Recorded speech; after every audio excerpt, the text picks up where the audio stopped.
Good morning. I just wanted to cover something really quick. I am sitting, and I know I will get points docked for that. But I have been having some medical issues, and I just wanted to get that out there. Um,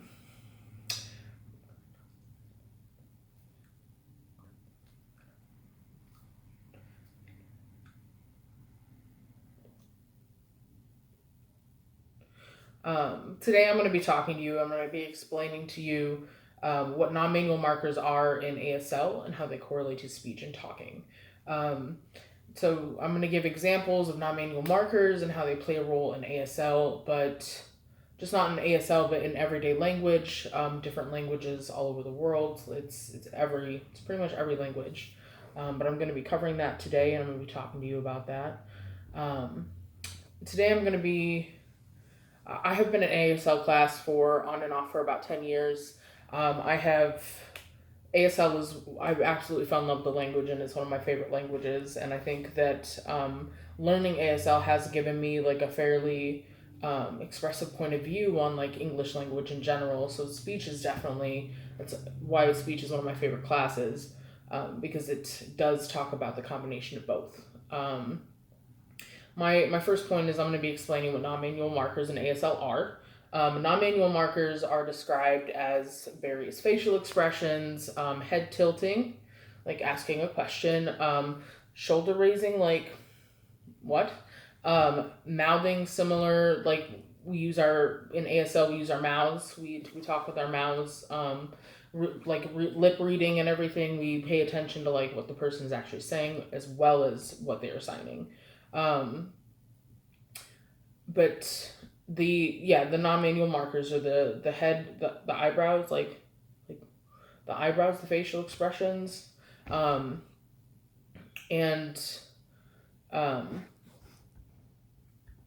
yeah, which is super. I mean, the importance of nonverbal communication is essential in ASL because you're not using actual spoken words to communicate. You're using hand gestures and signs.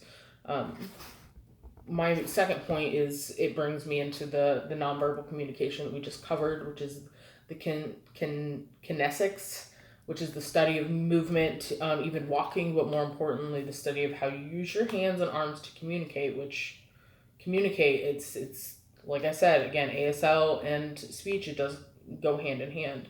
Um, Gesticulation is actually more so anything is the movement of the hands as we talk. And again, I tried to back up so that there was enough expression in my illustrations. Um, but nonverbal communication, kinesics, and speech and talking are our emotions are automatically, we can see them on our faces. That's what our facial expressions come from. Our true automatic reactions to what we're talking about. Um, and that's what this kind of goes into.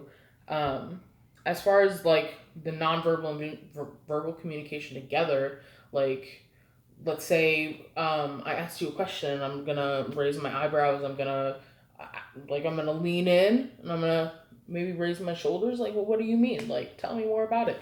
As verbal communication goes, like it again, our emotions are fairly automatic. They're our first response. For everything, which science side of it is our amygdala is actually what causes those emotional responses, and that's scientifically speaking, that's what first responses. That's where they come from. Um, but yeah, so again, just touching back bases, so I talked about non-manual markers in ASL and how they correlate with nonverbal and verbal communication. And I just wanted to say, I know that communication can be super confusing at times, but like understanding what non-manual markers are, hopefully like that will help you in the future, like be able to recognize like, okay, that's that person's like first initial gut reaction, or they're using non-manual markers to communicate to me what they actually want to say.